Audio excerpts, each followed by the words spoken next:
James is up on the far side now in his for a centering ball. Good job to punch that one away there by Cam White. And now the ball goes down. Everybody goes down mushroom farming. It's a little bit of aggro twister, and they're able to get that ball loose up on the far side. Over to get it now and trying to get it free with a little bit of a handball. And now the ball gets battled around. Now picked up by one of the Bulldogs. He was taken down, but it's going to be pushed in the back.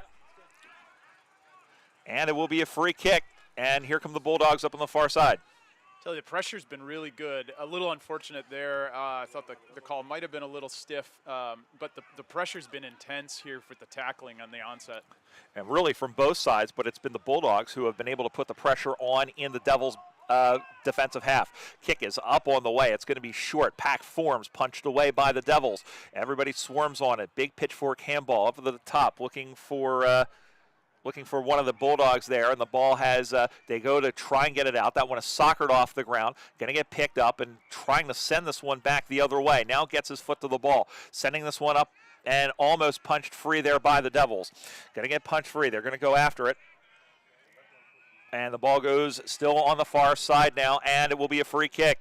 Good job in there by Christian Jacobo for the Devils to put a lot of pressure on. 12-0 Watch AFL scoreboard. Opening game here of the 2024 USAFL Nationals from Austin, Texas. 5th time we've been in the Texan capital. First time since 2021. Little bit different of a Nationals than last time as the ball comes to Franco. Franco goes for the handball back and going and picking that one up. That's the we got 2 number 5s out there. That's listen, if you wanted to have any sort of welcome back to Nationals, it is the fact that we've got multiple numbers out there. We've got players missing, and here is an opportunity for the Devils. Look for the man there in, again, 21, who we don't have, as he sends this one high up on the way. It is tailing off to the right. It skitters away and bounces away from Todd Hayes. And the ball goes out of bounds for a boundary throw-in. 12-0 again, the score with almost 8 minutes gone. A couple of nice build-ups there from the Devils. Forward 50 entry. Let's see if they can make something of this in the pocket here. And ball comes now on the far side. As we said, their senior side is playing up in Division 3. They're actually the 2 seed in Division 3. It'll be interesting to see how they do. And, of course, this Devils team, they are building very much for the future. And as they are building very, very much for the future, as the ball comes spinning back into play, of course, with Tasmanian, one of our major sponsors. Tasmanian, the quiet pursuit of the extraordinary, but there's nothing quiet about that shot on goal. And we're just waiting. It did sneak through for a goal. And so the Devils have entered the chat, and on the Watch AFL scoreboard, it's back to a 1-goal difference. 2 straight plays 1 straight, 12-6 Denver. Brian got caught in the pause there. One of the parts of Nationals is umpire training, and I know Brian and I were both waiting to see if he'd run back to the middle of the goals for that signal, which is usually our early indication we can finish making the call that was a major score. He was waiting by the goalpost, but he gave it the 2 fingers for a goal. That's a 2-finger salute you can show on television. Yeah. Now we should mention our umpires, and we'll let you know who is umpiring this game in just a moment. But you see all our umpires are wearing green. That means that they are level 1 or above. So they are accredited. Everybody.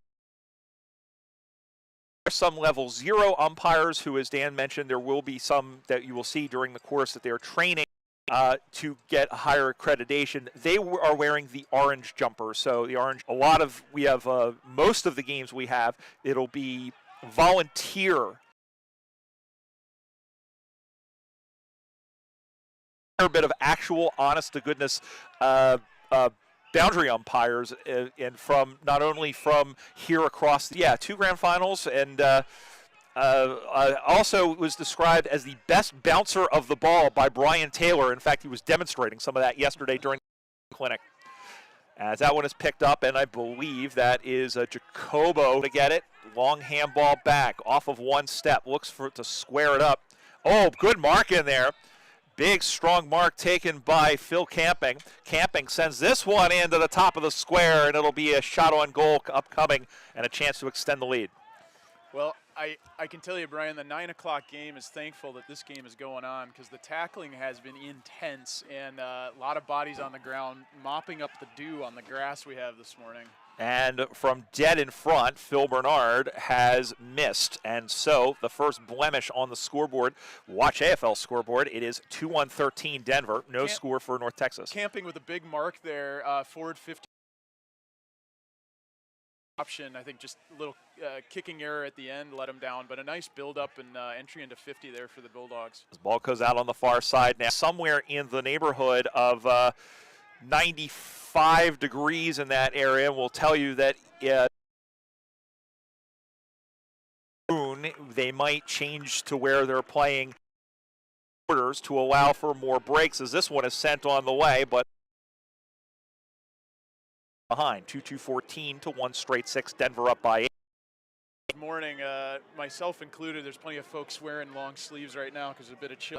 But as you mentioned, Brian, it's going to be a cooker later. Everyone's going to have sunscreen out, a lot of hydration issues. We're going to see some cramps by the end of the day. It's going to turn from Melbourne in August to Melbourne in December pretty quickly as this one is kicked up on the right side out toward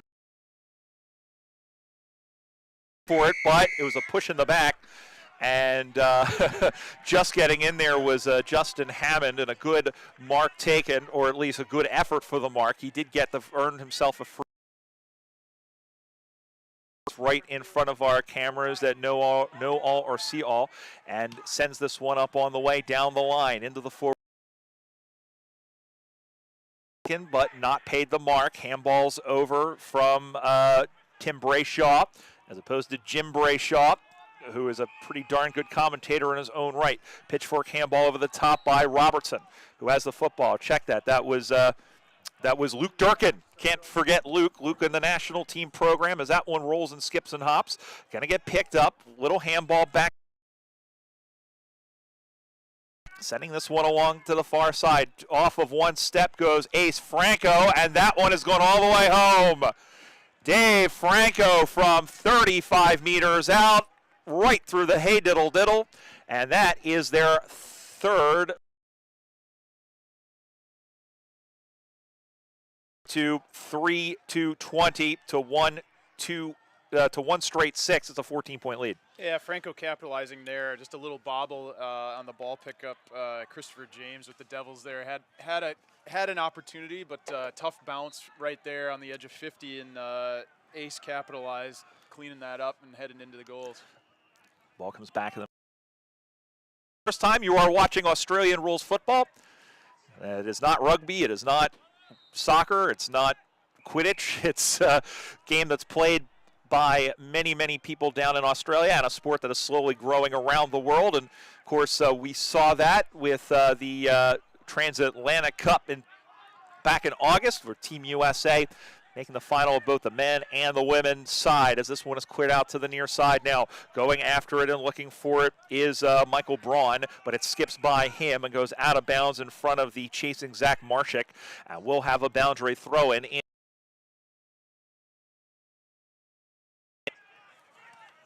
Not much wind to speak of today. We're watching the game transpire. The ball is going to go. The sun is going to be a factor today, not just because of the warm radiation that it will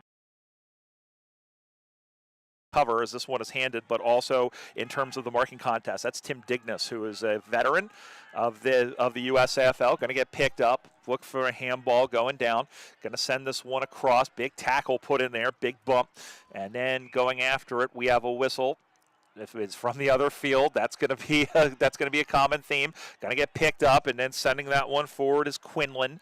Quinlan up the far side now, and the ball is still over there. And then finally we have a whistle, and we'll have a boundary throw in wing position on the outer side in front of the tents. Bulldog down 76, which we don't have on the roster, so I don't have a name for you, but an absolutely crunching shepherd laid by one of the Devils players there. Just a really physical sequence of hits, tackles, and such back and forth, and free loose ball really laid a really menacing shepherd there, and he's still recovering. I don't know at his leg, but I don't think that's where the injury is. Could be shoulder, ribs, hip. Oh, he's favoring that leg, so he might have rolled up an ankle during that. I was going to say, when you get hurt, you just You know, Yeah, it doesn't. he's favoring his right leg, so that was an ankle or a knee injury likely on that Shepherd. You just didn't see that coming, but it was legal, body to body hit. Yeah, and that's one of those SARs where you know he was pretty important here uh, in the early stages of this match, and they are finally now bringing him off the ground. Yeah, probably 5 or 8 possessions, so they might miss him. We'll tell you that the other teams in this group are the Orange County Giants and the St. Louis Blues. The Blues playing behind us now. It's funny because it's almost it's one of Dan Sarbacker's old teams. Actually, multiple. I got the Wombats are fused in there, the Blues. So yeah, a lot of connections to that game. With Kyle Strensky, I believe, is playing on that team from Cincinnati. Cincinnati and Louisville. It's the old River Rats, the Ohio Valley River Rats coming together as this one is sent.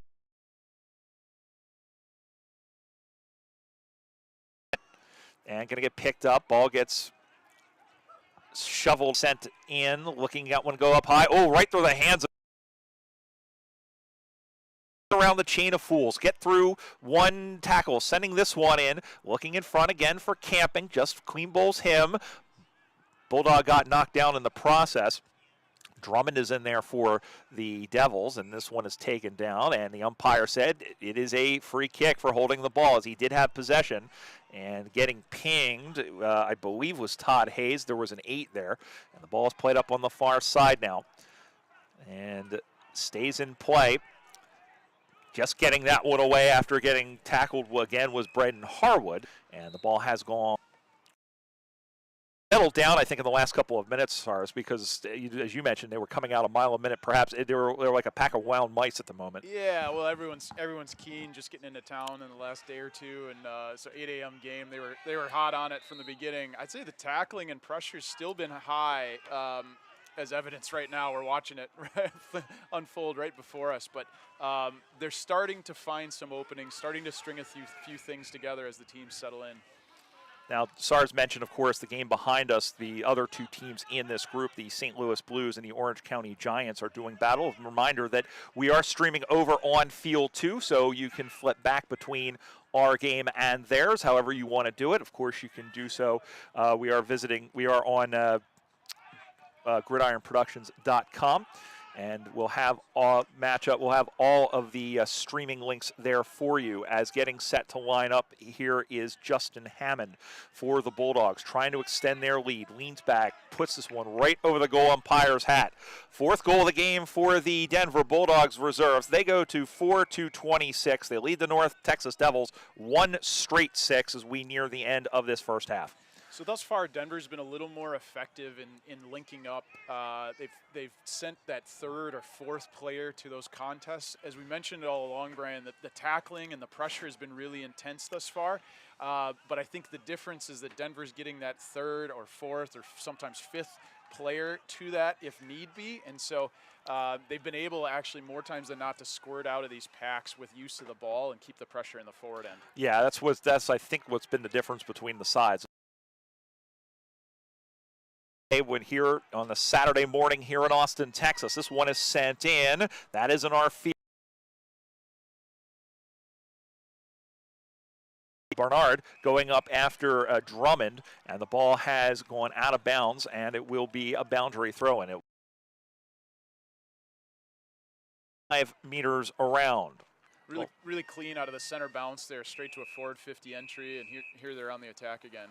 As the ball comes spinning back in, there was some whistles, and I think that is it is halftime.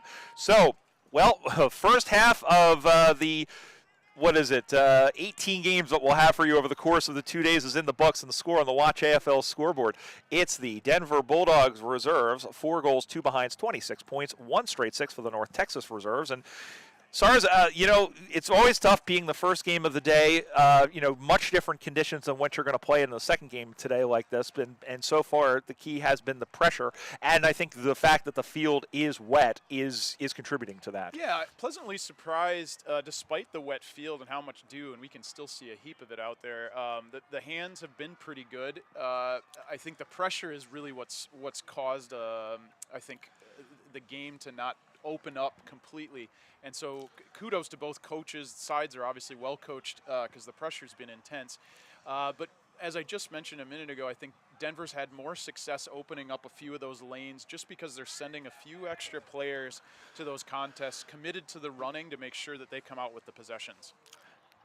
Yeah, absolutely, and we'll see what happens over the next one. I think it'll be interesting to see how each of these teams adjusts in the next couple of minutes. I mean, like you said, it is the first game of the week. Like we said, it is the first game of the weekend, and be interesting to see how we go from there. Just to let everybody know, the next set of matches coming up at 9 o'clock Central Time here on Field 1. We'll have Division 3 action. In fact, it'll be Division 3 all the way across the board as the Chicago Swans take on the Arizona Hawks. That'll be right here on Cooper's Field. Over on Field 2, the Minnesota Freeze face off against the Nashville Kangaroos.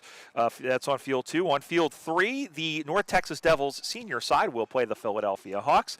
And on Field 4, it'll be the Calgary Kangaroos and the LA Dragons. Over on Field 5, we'll have the Houston Lone Stars reserves taking on the Baton Rouge Tigers. As we've mentioned on our website, we won't be, we'll actually be recording Division 5. We won't have any matches of that stream, but we hope that you guys keep an eye out on our YouTube channel. That's youtube.com/USAFL 1997. We're going to take a break and come right back once again with the Bulldogs leading the Devils 26-6. You're watching the 2024 USAFL National Championships from Austin, Texas, here on Gridiron Productions. Clear. How we doing? Question, does the audio only come through on one ear? It's been coming through on one ear for me. Okay. So. Here, I got you a good shot. Yeah, that's how it's going to be until. I got you a good break shot. Okay. Oh, thanks. So we get it figured out? Okay. Good. No dramas. Sorry about that. Now the Nope, only don't apologize. yeah, no, it's listen. Now the only thing I just need to do is so my only concern at this point is just filling in spots. Is filling it today. Like once we get to tomorrow, we'll be okay. But like, what am I doing? Supposed to be this week. Supposed to be ready to go. Well, They were so worried about getting the speakers up. We weren't ready. I'm just saying. it's I don't care about the speakers. I care about what's online. Somebody else has to care about the speakers. yeah, I'm with you. All right, so where do I need to fill in here? I need. So here's the thing, Sars. My plan was to take a break at 9 o'clock. Was not to take a break, but just I'm not doing 4 games in a row. Yeah. I can hang out if you want and do that one, and I'll just do 4 games in a row to start. It's not the worst thing in the world. Chicago, Arizona. Yeah. Yeah. And then it'll just be like nationals again, and then Heath will come over, and then you and Heater will do noon. Yeah. So the only spot then I need to fill is 1 o'clock on Field 3. Do you need me to stay for the Calgary SAC game with you at 10? That is completely up to you, my friend. I don't want you to. What's that? Can probably do that. Up to you. Stay put. Up to you. I don't want to take away from anything you're doing, and also like. I got to shake hands a lot last night with people. To be honest, with my role, I had a mad dash to get stuff ready in advance of nationals and have a few things in place for coaches and players, camp and such. Okay. But this weekend I don't have duties. Okay. So All right. That's not, I also the other thing I want to try and do. I mean, if it's not the case, I don't. It's not the worst thing in the world. But I do also occasionally want to get Bill a couple of guys, like a second guy too at some point. But we'll figure it out. I mean, nothing is etched in stone. As long as my biggest concern is just getting at least one person for each game. yeah. But like I said, if I end up doing 4 in a row, I end up doing 4 in a row. Yeah. It's not the worst thing in the world. Yeah. It's like regionals. Okay, great. Are we ready? We're getting close. Mics were they? Oh, geez. 14, 13. No, what? Complex in Austin, Texas, 2024 USAFL National Championships. First game here on day one. This is a men's Division IV match as the Denver Bulldogs combined with the Golden Gate Roos lead the North Texas Devils 26-6. Brian Barish back here with Dan Sarbacker. Glad to have your company as well. Thanks to Jerry Long and everybody behind the keyboards and controls, and massive Luke Quinlan was in on the ruck. They are kicking to the left of screen. That is towards the tournament center. Onion Creek end, and this one is played out into the middle of the ground. Ooh, nice diving mark taken across the middle. Set up, and of course we mentioned Dan. Long time, he was a Revolution player. He was a member of a number of different sides, everywhere from St. Louis to Chicago, Milwaukee. I guess you're a spiritual member or an actual member of the Wisconsin Wombats. Yep, you got it. And new head of the USAFL International program, and of course he has our heartiest congratulations. And I'm not just saying this because he's sitting here. I don't know of very many people in the league who would be better suited for that position than you. And I'm going to ask you this question while the ball is up on the far side here. There's a lot of players I know that you and the coaching staffs for both sides of work, they were renewed for next season, both Kyle Strensky for the men and Andrew Donlin for the women. As the ball's up on the far side now, Denver trying to rush it forward. I know you're kind of keeping an eye out, not only just for individual talent, but I guess in terms of how the Americans as a whole are improving in their skills and their development as well. Yeah. So it got involved with coaching as my career ended, and this opportunity came up as we did a reset for the program. So really looking forward to it myself, and the opportunity, I think, to support the coaches, the players, that player group better with some of the off-field things that we do, management, operations, etc., and really wrap that program in activities. We think will pay dividends on the field. We'll continue to attract the highest level of talent to the program. So, yeah, looking forward to taking a little bit different role with the program and seeing what we can accomplish. Because we'll have a balance in the in the front pocket for the Bulldogs, and of course, as we mentioned, final of the Transatlantic Cup in Toronto. Of course, the Irish team's getting the best of us on both sides, going down by 18 points, and the men's team just too good for the Revos. But good effort all the way, so be interesting to see how we go, as that is a line drive of a ball. Going to get picked up by Camping, who was met immediately and then dropped the pill. Braun is in there for the Bulldogs. Tries to send this one across the way, and now everybody just, going after the ball, picking up and slaloming through, sending this one on the way. Is that one going to come back? No, just went over the goal post. Oh, that would have been a goal and a half by Luke Quinlan, as he was able to shuffle away from Christopher James, and he looked like Jean-Claude Guilly for Jimmy Dean Sausages, but he ends up putting that one through for a point. 4-3-27 on the Watch AFL scoreboard for the Bulldogs Roos combo, one straight 6 for the Devils. Yeah, I think we had a pretty good angle on that, and I think the broadcast would have as well, so I think that was the right call over the post there. Again, Denver finding space to kind of carve through the high pressure that's here. I'd love to see North Texas compress themselves. Ground going to get picked out as a good job in there by Drummond, the spoiled Bernard, and then Leroy Plant was able to kick this one, but that one is sent back towards the goal, and it 6 more points to the Bulldogs, and they are running away with this one as they go on the Watch AFL scoreboard to 5-3-33. The lead is 27 points, one straight 6. And the Bulldogs, we mentioned a lot of those guys who really, as we mentioned, there's a lot of veterans, not only for the Bulldogs players, but also the Golden Gate players that are making up this roster. And they had and I'll say this, I will say one thing about the Devils' defense. They are making the Bulldogs work for it, as we saw again on that spoil by Drummond. Yeah, they'd help themselves a little bit. I just mentioned this. If compressing the ground a little bit, the forwards for North Texas haven't been involved. They could help compress the ground, drag up the ground a little further, then tighten some of those pockets that Denver's been able to work through. Ball comes back in the middle of the ground once again. Ball gets skitters off the instep there. Slapped down by Franco. Ball comes loose. Looking for the handball back. Now comes around to the near side. Going to get picked up by Quinlan. Quinlan looks to the near side for Turner. Turner picks it up on a hop. Left foots this one in towards the sticks. That looks pretty good, but it's going to dry in front. Good one-on-one contest in front to spoil it. Staying with it, but couldn't get a clean handle. Now getting it on the second bite of the cherry there was Bakaris, and this one is sent in for Philip Camping, who takes the mark dead in front.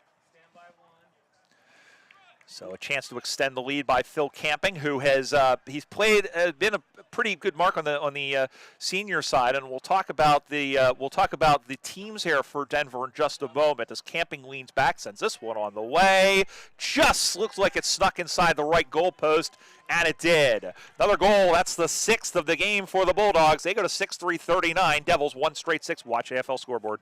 Yeah, they're starting to exert themselves a little bit here. Again, finding pockets, finding holes to work through that North Texas defense, and with some big targets like Camping there, he slots that probably from about 30 out. Now, before we talk about the Denver Bulldogs side, I want to add, one of the things to think about now is, of course, you've got the percentage, which essentially is point differential as the first tiebreaker. And so you have that. So you want to have a pretty decent-sized victory. On the other side of the coin, you're going to be playing another game in a few hours where the temperature is going to be about 30 degrees warmer. So the question is, I mean, you don't want to let up by any stretch of the imagination, but you wonder at what point they might, if they decide to, put the cue in the rack. Yeah, it's a bit of a balancing act for the coaches, right? Can they rest some players, et cetera? But like you said, Brian, you may need percentage, and so for Americans not familiar, the kind of mercy rule thing doesn't really exist that you got ingrained in youth sports here in the States. Oh, don't kill them. That was tough. Because the reality is you need the points, and you might need the points. You don't know if you'll need the points, so you keep the foot on the gas. We have an unnumbered number 12 who is in there, or unnamed number 12 who is in over the top, I believe, over Tim Brayshaw. But everybody looks okay at the very least as this one is sent in towards the Bulldogs' goal. Almost taking the mark over the top, but they're just picking that one off and slotting that one home. There was Brett Turner, who was able to steal it from Adrian Spear and put that one home. Marked on the Watch AFL scoreboard, that is their 7th of the game. Go to 7-3-45, and the lead is out to 39 points. Well, certainly setting the tone here. The 8 a.m. games, you're not always 100% sure what you're going to get out of your sides, but the Denver coach would probably be thrilled with this effort. They're not letting up. They're kicking fairly straight on the morning, even working through the little bit wet conditions that are here, and the pressure's been excellent. And these first games, especially in these 8-team division SARs, and you're dealing with a lot of essentially the first seed versus the 8th seed and the second seed versus the 7th seed. You generally are going to see a lot of one-sided contests. Now, we didn't see that last year because all three of the first 3 games I did on Saturday were all close across the different divisions. But this one might be, but the Devils aren't out of it by any stretch of the imagination. That's Kyle Bass, who was taken down. Wasn't sure whether or not that was with the football or not. And the umpire is saying, listen to me, and saying that was a free kick. He was taken down without the football. I didn't see the signal initially, or we'll put it this way. I did see the signal, wasn't 100% sure, as this one is cleaned back the other way. Denver already has the football. That's how long the explanation took as the ball gets taken down by the Doggies. Going to get sent back by the Devils, however. Going to get kicked up in front there by Cam White. White now has it. Check that. That was Willis. That's about the 8th time I've read from the wrong side of this. I need to bring some colored pencils and color everything in. Yeah, right. As the ball is on the outside. It's only 8 o'clock, folks. I mean, I only had half a cup of mediocre coffee, but we'll get it right. We'll have I would say probably about another 14 more chances to get it right. Drawing on a few stats here from the first half, just validating some of the things we're talking about. Kicks, Denver 20-7 in the kick category, 14-5 in the handball. Just again validating that they're getting a bit more use of the football. And from my eyes, Brian, I think it's because I'm seeing them committing more running, even though the pressure's been high. The tackles are getting there. North Texas is getting bodies to the ground, but Denver's just been more committed. If it takes 3-4 been more willing more times than not. And our thanks to Chris Adams for getting that stat system set up for us, and Jason Becker, who's back there doing the statistics there. I will tell you that don't expect that for every single game, but there will be a fair bit of games or a few games at the very least, where we will have those statistics available for you. Bulldogs able to clear this one out to the near side. It's going to drop in front, going to get stabbed backwards there by Brett Turner, who has a pretty good goal to his name already. Comes out to the near side, going to get picked up now, and here come the Doggies, sending this one down the line. One-on-one contest. The Devils man was in front. Believe that was Drummond who was in front. He's going to pick that one up. Comes out to the near side, hugs the boundary line like a teddy bear. From here, it looked like it hit the line. And it, in fact, signal was for a throw in. Did, yes. So here we have a boundary throw in by Matt from Austin. And I'll tell you his story in just a moment as the ball comes spinning back in the play.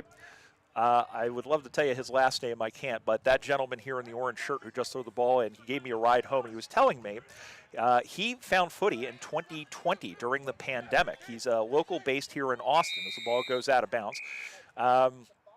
Said he and his friends, they followed different sports. They said they followed everything from lacrosse to cricket, all the other stuff. And so it's great to see. And it's we need volunteers at all levels, folks, or just people getting involved at all levels. Here now is a chance for the was able to punish the mistake and find Durkin coming the other way. They're playing well. I think part of it is the due and being ushered out of bounds. Right in front of us was the 48, one of the Golden Gate players. I believe that might be Alex Shaw, just because he's one of the 3 Golden Gate players we don't have a name for. One of the other guys is Julian Hatfield, who is the outgoing Western Regional Vice President of the USAFL. And, of course, we had elections yesterday. We'll tell you a little bit about that in just a moment, as this one is centered by Luke Quinlan, high up into the middle of the ground, going to bounce free. Quinlan showing shades of that same type of acceleration that Patrick Dangerfield has for the Cats, really accelerating out of that pack after he picked up the football, created 3 meters of space for himself. Kick let him down a little bit at the end, but really nice to see that nuance of his play. Yep. Very good. Down the ball in the middle of the ground, going to get picked up, going to get sent in by Brayshaw. Brayshaw stands in the true center half back position, now moving up into the center position, setting this one up into the right side now. Going to go down and going to get picked up. Handballs it in, looking for the man in Plant. Plant will play this one down. It'll skip through his teammate, going to get picked up and sent back by Franco, who drops this one in front. Going to get handballed around. And here now comes Braun. Braun lets go from 30 meters out. And that is straight and majestic like a flatulent moth. And that may be the cherry on top of the sundae for this one. 8-3-51 for the Bulldogs on the Watch AFL scoreboard. 1 straight 6 for North Texas. Legs starting to go a little bit for North Texas, I think. We're starting to see a little more play out in the boundaries. That, to me, suggests there's probably just more packed into the middle of the ground. There's not the pressure that there was before and the tighter man marking. Starting to see some openings up and down the wings. Denver's built up the wing a few times now on the near side here. So just an indication the game's getting to its later chapters, and I think pretty much out of question at this point. Yeah, I'm just looking to see when the Devils play again, when their next game is. When it is, and it looks like they don't play again until 2 o'clock. So the one good thing that they will have is that they will have a substantial break. They'll have about a 5-hour break in between matches, and so they'll at least have a chance to kind of recuperate and figure out what to do as they get ready to take on St. Louis. As this one is sent in again by the Devils. Umpire played advantage there. Durkin with his nose over the football yet again, got tackled in the back, but Denver took the advantage on that. As the ball goes out of bounds, and we'll have a boundary throw in up on the far side. Yeah, this first set of games, and that's the thing. I should mention there are 2 4-team groups in this 8-team Division 4. They'll each play 3 pool games, 2 today and 1 tomorrow. The winners go directly to the grand final. And we'll tell you The other, we'll tell you the other teams in just a moment, as this one has gone through for another goal as we as they go on now to 9-3-57 to one straight 6. The other teams in the group over in the other pool, we have the Des Moines Roosters, who are combined with Kansas City, the Oklahoma Buffaloes, the Portland Steelheads, and the Fort Lauderdale Fighting Squids. Good to see the Squids back at Nationals. They were there, of course, last year when we were in Sarasota, and of course, we checked in with them. They said that thankfully they didn't get too much residual effect from Hurricane Milton, but our thoughts are with the folks in the Tampa Bay area, of course, the Tampa Bay Tiger Sharks, and the folks involved with the Premier Sports Campus, who we were out last year. I know, waiting to hear from them, but I know that area got hit pretty hard. As the ball's up on the far side now. North Texas trying to get something going here. Kyle Bass goes to send this one through. And now trying to run it on as the ball is up on the far side. Looking in the middle now, trying to get that one free. Going to get picked off back the other way. Comes Cameron White. White in his back right pocket, besetched by burnt red jumpers. And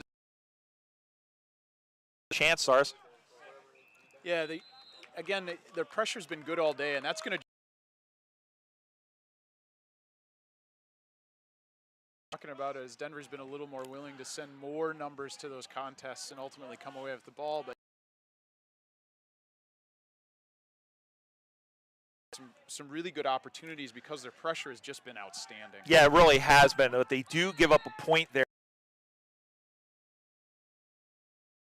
1-7 now for the Devils. They trail now by an even half century, 9-3-57. Brian Barish alongside Dan Sarbacker, former USA Revolution player and coach. And we mentioned current head of the USAFL International program. Spinning this one free and moving on with it here is Brayshaw. Brayshaw back to pick that one off. Now back the other way is Harwood. Harwood goes down the line, sending this one in front now. Looking after it. There's Durkin. Gets it out the back to somebody with a 4. That might have been Quinlan as this one goes in forward. Now down the line once again. Hammond will send this one in. We have a Hammond and a Drummond. That's what's confusing me. As the ball comes now up on the far side. And the ball has gone out, and it looks like it will have a boundary throw in once again. Nice rebound by Harwood. One thing we should mention, of course, we mentioned the Devils, the inclusion and the expansion to add the Tasmanian Devils. And, of course, as we mentioned, Tasmanian, the quiet pursuit at the table in the AFL. And, of course, they'll be beginning play in both AFL and AFL. 2028, I believe, is when they get started. Super exciting. Hopefully the North Texas club has some discussion to the excitement there. Tasmanian Premier was here at Nationals with us this year, so really exciting when expansion clubs come into the league. And the one thing that might help that sister status is the ball gets sent in and marked right in front by Camping. Is the fact that this Devils side actually has 3 teams. We mentioned the men's, the senior team and the reserve team. They also have a women's team that is combined with Quebec, and we actually will see them, I believe, right here on Cooper's Field in a couple of hours' time. But in the here and now, here is Philip Camping. Up on the way, and I believe that umpire Andrew Tyson says it is right over.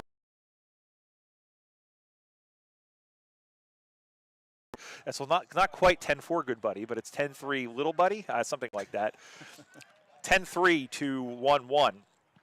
It's only game 1. I got to save some of these, I guess. We'll be getting calls from all the big rig drivers about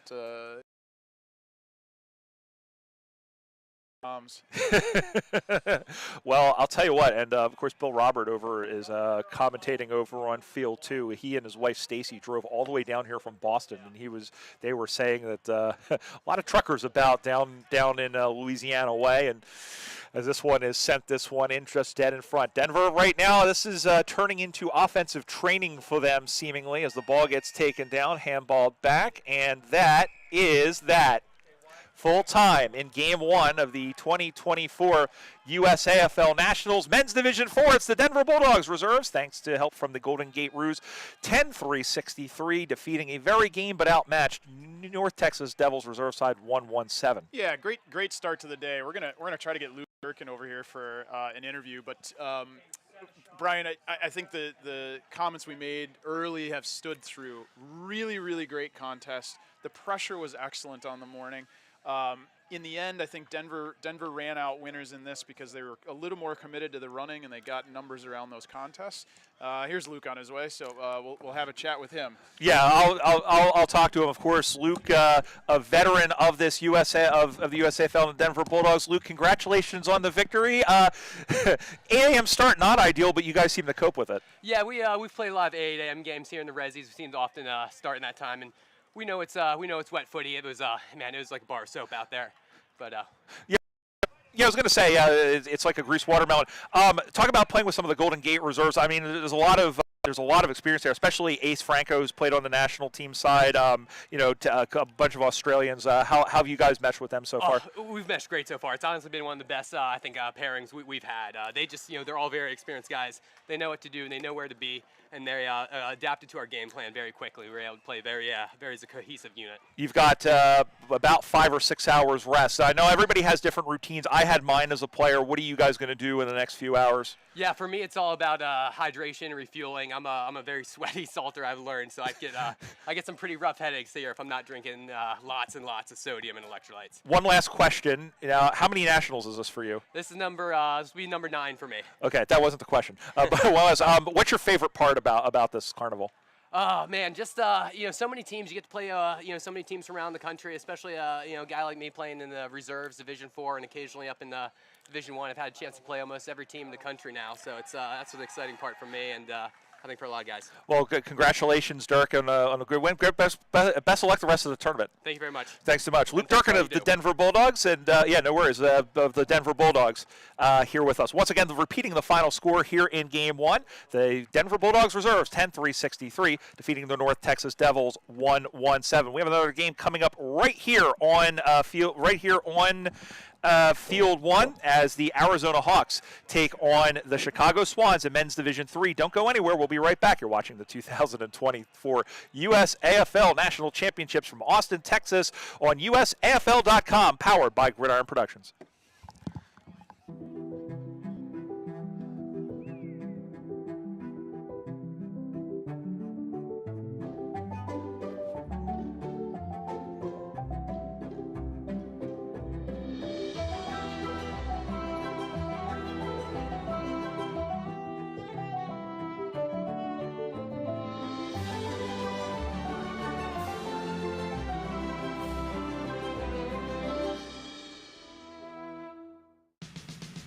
The USAFL 2024 Nationals is brought to you by Tasmanian, the quiet pursuit of the extraordinary.